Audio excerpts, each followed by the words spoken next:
Olá, alunos, tudo bem? Eu sou o professor Denis e esta é mais uma aula do nosso curso de controle.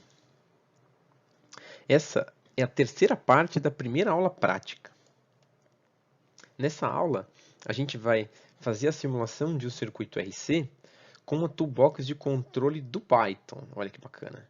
O que vai nos permitir fazer essa simulação completamente via web. Então vamos lá?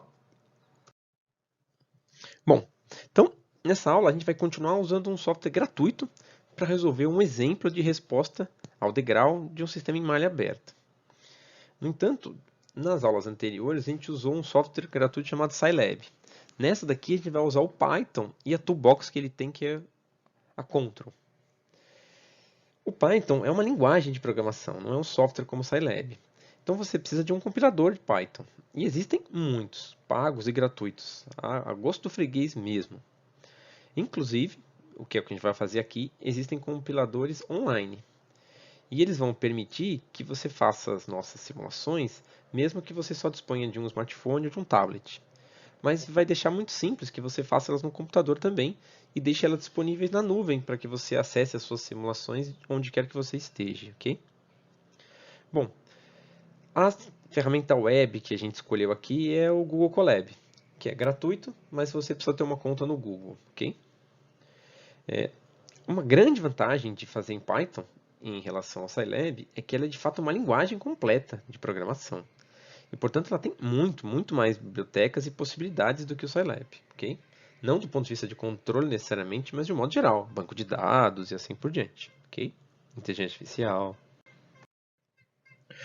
Bom, a gente vai continuar resolvendo o mesmo problema que foi tratado nas duas primeiras partes dessa aula. Então, a gente vai resolver o mesmo sistema, que é um circuito RC. A gente escolheu esse exemplo porque ele é muito simples e a gente foca na prática de simular um sistema e não na modelagem dele, ok?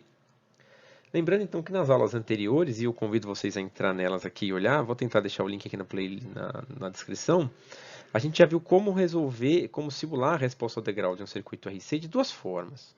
Uma é montando um diagrama de blocos no Xcos que vem junto com o Scilab. E a outra é usando um código na linguagem do Scilab. O que a gente vai fazer nessa aula, então, é se livrar do Scilab. A gente vai ter uma outra opção, que é fazer tudo em Python, ok? A gente vai ver nessa aula, já que é a primeira, como instalar essa toolbox de controle, que é muito simples, vai demorar 5 segundos, e como fazer a simulação, que também é bastante simples. E vai ver um código e entender esse código, que é de fato a parte mais complicada da aula de hoje, ok? A gente vai obter um resultado que é similar aos outros dois. O objetivo aqui não é ter um resultado melhor, é ter uma terceira via, mais uma alternativa. E aí cada estudante vai escolher qual que ele deseja usar, ok? Bom, como a gente já viu nas aulas anteriores e já explicou no nosso curso de controle clássico, nas aulas teóricas, a gente precisa sempre do modelo do sistema. Isso não é a prática que vai dar para a gente, é a teoria, a modelagem dele.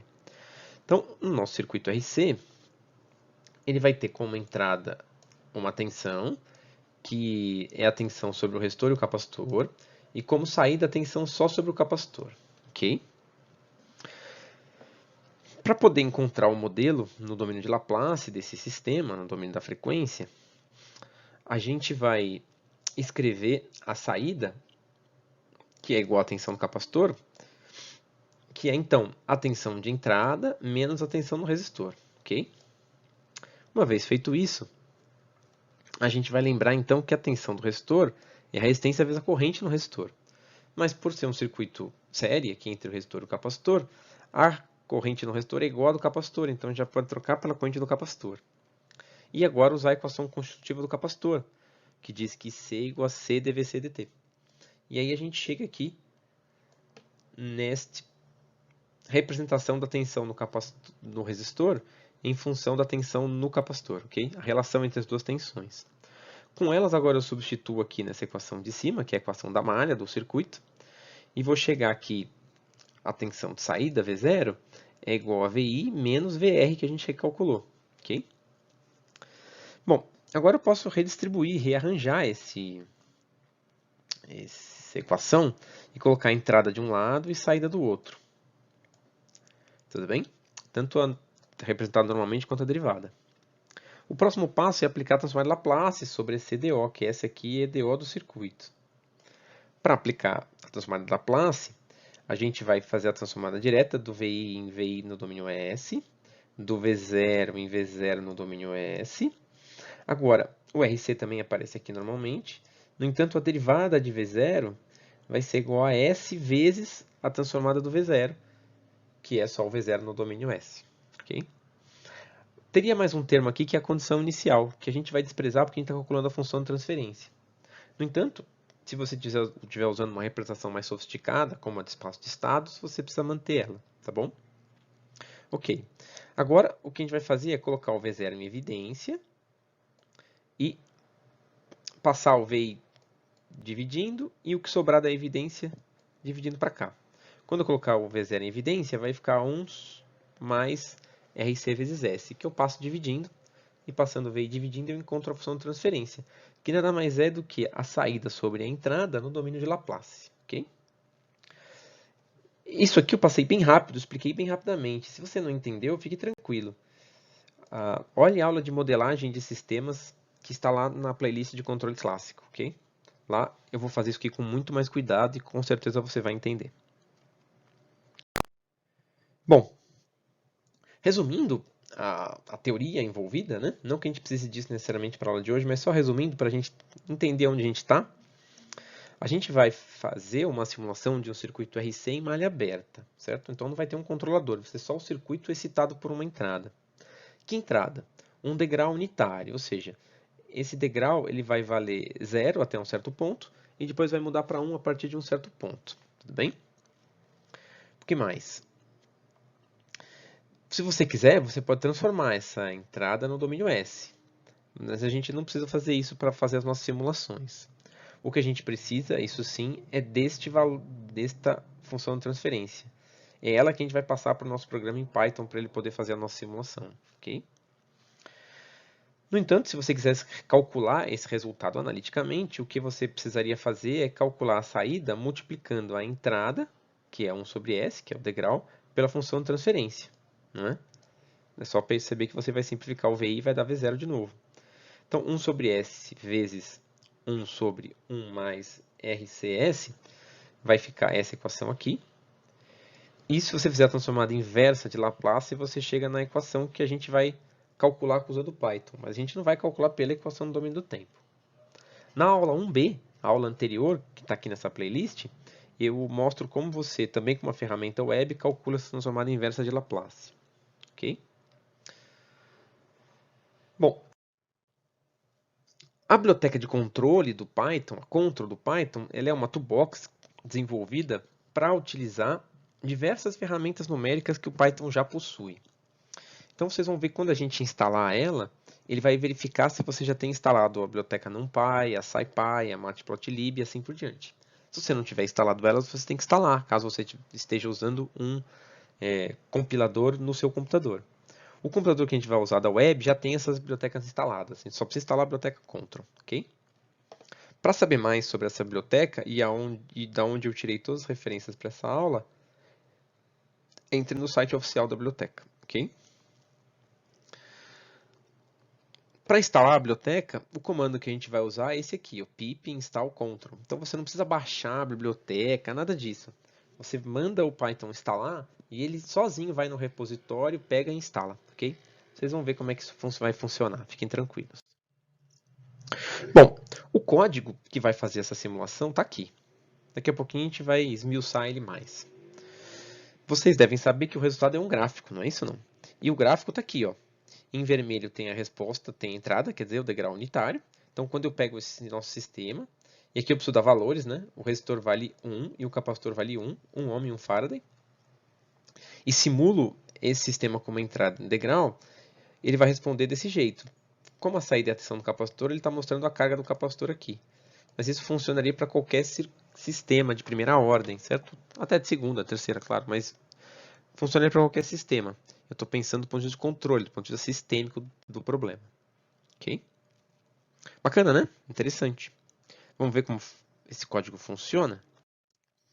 Esse código se apoia em dois comandos principais. Não é? que se você já programou em Python para outras coisas, são só eles que você tem que aprender. Senão você tem que ir entendendo o código inteiro. Não é difícil, na minha opinião, mas você precisa se dedicar um pouquinho para isso. O primeiro é o control.tf de transfer function, ok? O control.tf, como eu gosto de usar no código, eu importo a biblioteca control como CTL. Então eu chamo de ctl.tf, mas se você não der um apelido para a biblioteca, vai ser control.tf. Quando você importa essa biblioteca, você pode definir um apelido, claro. Esse comando, o control.tf, como ele funciona, né? Você pega uma variável igual a esse comando, então na saída vai ter a função transferência aqui, e aqui você tem que dar o polinômio do numerador, uma vírgula e o polinômio do denominador, ok? Então esse vetor aqui, ele vai definir o polinômio, ok? Note que aqui é uma grande diferença se você já tiver entendido como fazer isso em Scilab. Você define em ordem decrescente de potência em S. Ou seja, o número à esquerda é a maior potência de S. Então, esse primeiro polinômio é 2 e 1. Então, isso significa que é 2S mais 1. Ok? E o polinômio do denominador, que a gente escolheu como exemplo aqui só para mostrar, ele é 1, 4 e menos 3. Então, isso vai gerar um polinômio que é menos 3 mais 4S mais 1S ao quadrado. Ok? Simples, né? No nosso código, no código que eu acabei de mostrar, eu preferi separar isso em variáveis para ficar claro o que eu estou fazendo. Então, eu criei uma variável para colocar o vetor do numerador e criei uma outra variável para colocar o vetor do denominador. Mas isso é a gosto do freguês.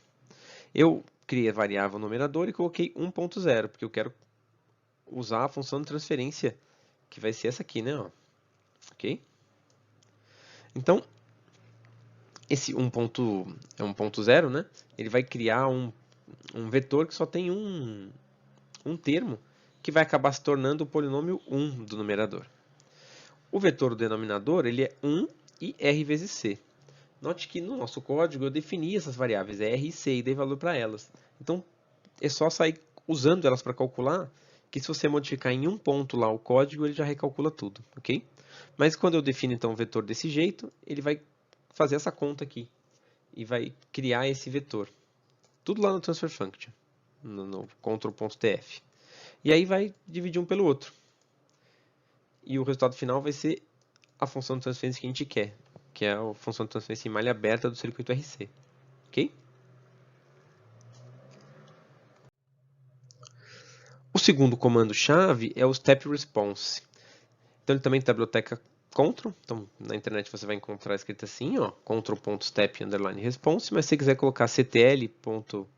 Funciona desde que você declare lá do jeito que eu declarei.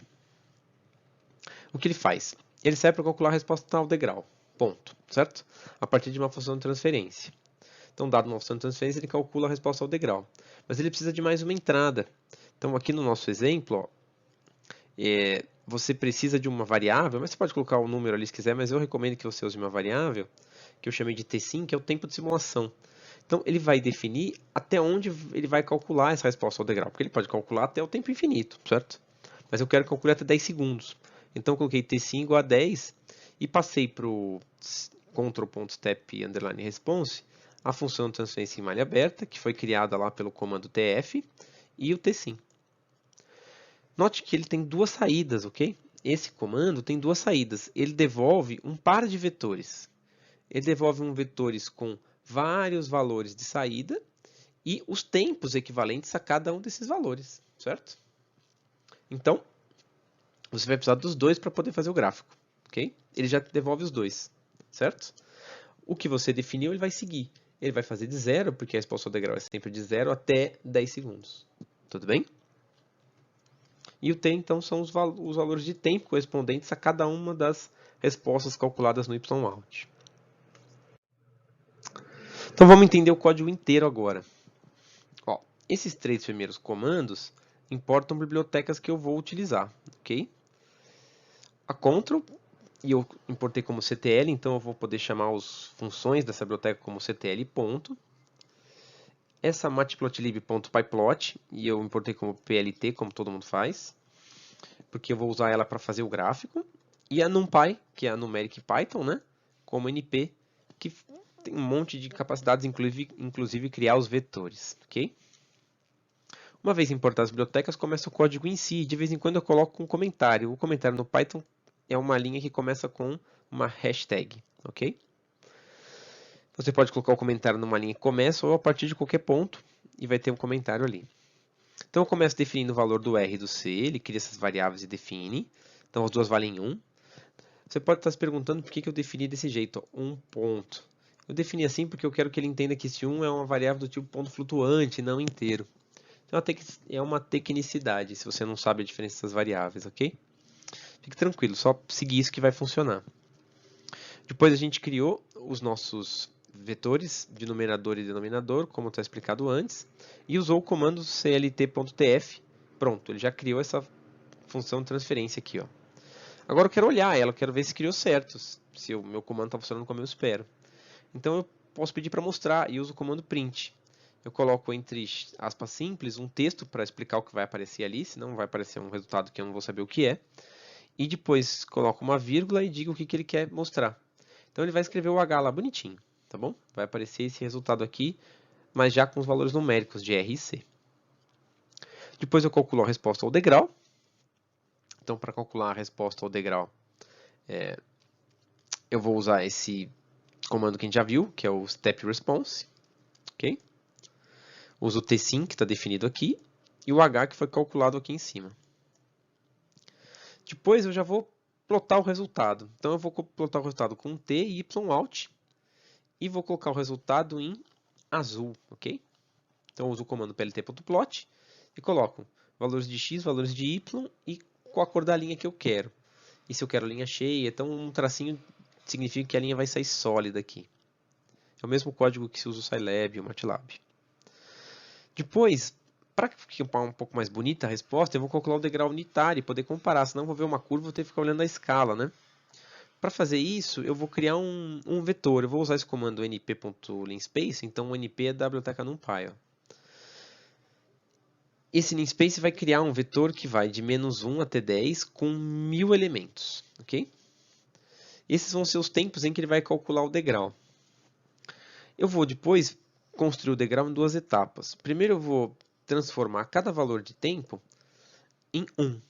Então, eu vou usar esse numpy ones underline like e vou colocar o tempo aqui. Ó. Então, para cada valor de tempo, ele vai criar um vetor que vale 1. E aí vai ter, se eu mandar plotar, eu vou ter uma linha constante valendo 1, ok? Só que o degrau unitário não é 1 sempre. Ele é 1 só a partir de 0. Então, eu uso esse comando aqui, ó, degrau, para sempre que o T2 for menor do que 0, igual a 0. Então, é como se eu fizesse um if, né? Note como Python é uma linguagem compacta. Então, com esse pequeno comando, ele vai verificar todos os valores de tempo.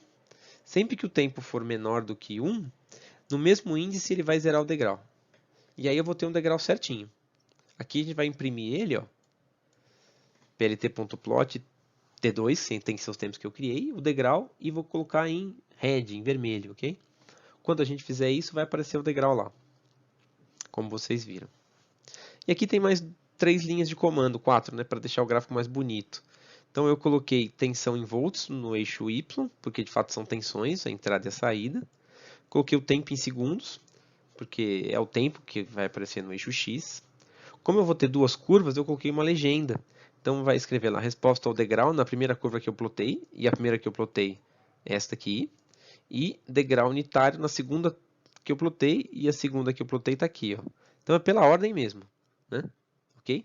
Como a primeira curva foi feita aqui, ela é a resposta ao degrau. Se eu inverter a ordem desses plots, eu tenho que inverter aqui no legend.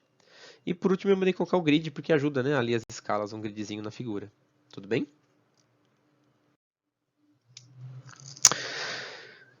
Para poder rodar isso, a gente vai usar então um navegador, um Python no navegador. Olha que coisa fantástica. A gente vai usar o Colab, certo ou não? É uma escolha só. Não recomendo nem desrecomendo. Eu escolhi ela para fazer essa aula porque em 3 ou 4 passos o resultado já está ali, tá bom? E por ser web. Isso facilita para quem não conseguiu usar o Scilab por algum motivo. Mas as vantagens de usar o Python são maiores do que o fato dele só rodar em web, ok?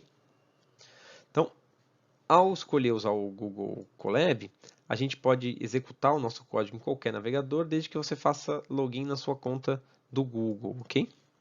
No final, você pode salvar o seu código, baixar e principalmente salvar no Drive do Google, se você tiver um pouquinho de espaço lá. E sempre que você acessar por qualquer navegador, vai estar lá para você poder ver, ok? Então, vamos abrir o navegador e ver como isso funciona. Muito bem, então vamos ver como a gente abre o Google Colab para rodar o nosso programa em Python e como é que a gente faz para rodar e instalar a biblioteca, não é? Já que é a primeira vez que a gente faz isso. Bom, a gente escolheu ele porque ele funciona no navegador. Você pode escolher o navegador que você quiser, eu vou usar o Google Chrome, ok? Muito bem. Uma vez que você esteja aqui, você pode simplesmente fazer uma busca. Não precisa usar o link que eu forneci. Se você procurar o Google Colab, não tem erro. Ele está aqui, o Google Colab. Se você abrir pela primeira vez, não vai ter nenhuma indicação, mas se você tiver logado na sua conta e você já tiver feito alguma coisa com ele, ele vai mostrar as últimas coisas que você desenvolveu. Mas aqui a gente quer começar do zero, então a gente vai começar um novo notebook, ok? Tem um monte de outras ferramentas, mas vamos começar aqui com um novo notebook. Quando você pedir um novo notebook, ele vai carregar esse ambiente. Aqui está o nome do arquivo que você está trabalhando. E aqui você pode digitar um código, porque foi o que foi pedido, ou você pode colocar um texto. Então, o primeiro código que a gente precisa usar é instalar a biblioteca de controle. Então, o comando que eu sugeri é pip install control. E aí, quando você terminar, você clica nesse play aqui, ok? Então, estou clicando no play e ele está interpretando o comando. E se você lembra que se você não tiver logado na conta do Google, ele pede para logar. Como eu estou logado aqui, não tem problema. Muito bem. Ele não só baixou, como instalou. Me note que ele não instalou no seu computador, não. Ele instalou lá no sistema do Google Colab. E verificou se já existem outras bibliotecas. O Python do Google Colab já tem o NumPy, o SciPy, o Matplotlib e outras bibliotecas que são necessárias para o control funcionar. Então basta instalar o control que você já consegue trabalhar, ok? Então, uma vez que está instalado, agora a gente pode rodar o nosso código. Então, para fazer isso, a gente vai pedir um novo código e ele vai abrir mais uma aba para digitar o código. A gente pode vir aqui e digitar tudo, né? Import e digitar tudo, se você quiser. Mas eu já tenho aqui o código que a gente está trabalhando num bloco de notas, para mostrar que é um texto puro, ok? Vamos pegar este código. Vamos colar aqui.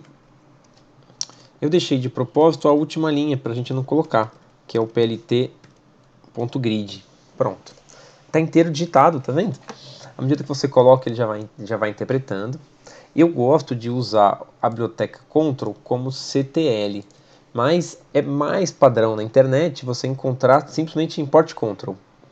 Se for esse o caso, você vai usar control aqui em vez de CTL toda vez que estiver usando um comando dessa biblioteca de controle, dessa toolbox de controle, ok? Então é simples assim, e agora a gente já pode executar.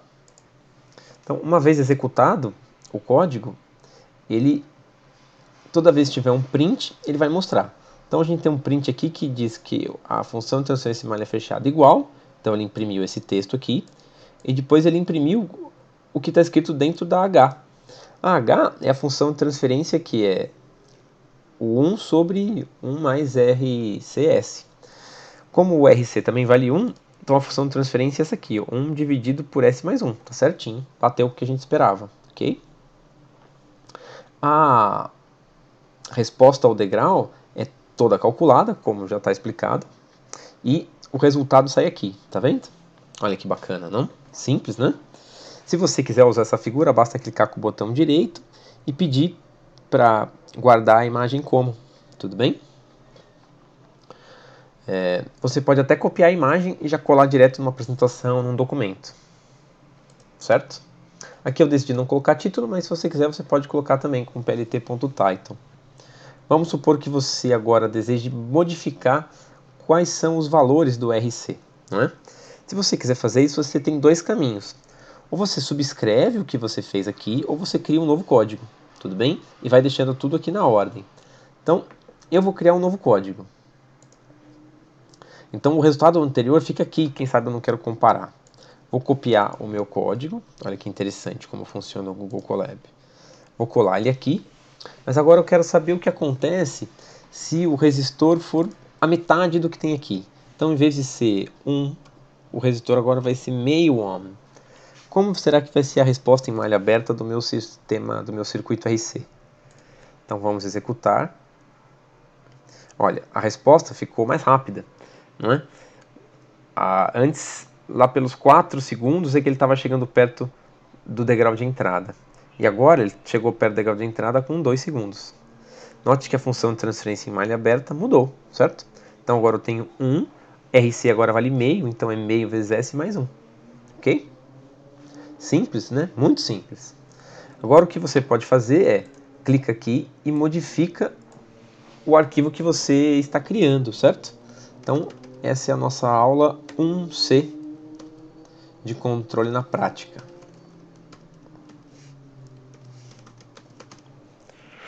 Ok? E se você não quiser perder este código de jeito nenhum, o que você pode fazer é vir aqui, arquivo, e pedir para salvar uma cópia no seu Drive do Google, por exemplo. Tem outras opções, né? Mas você pode salvar uma cópia no Drive do Google.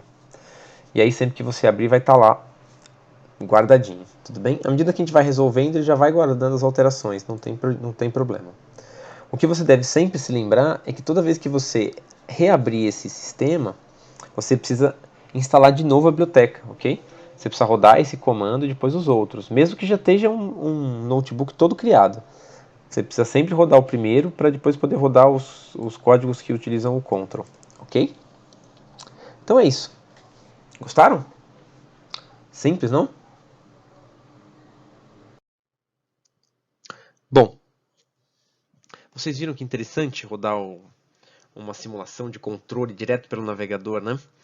Que coisa interessante, não? Se você assistiu às 2 primeiras aulas, você já viu como fazer essa curva de resposta usando um diagrama de bloco como esse, rodando no XCOS.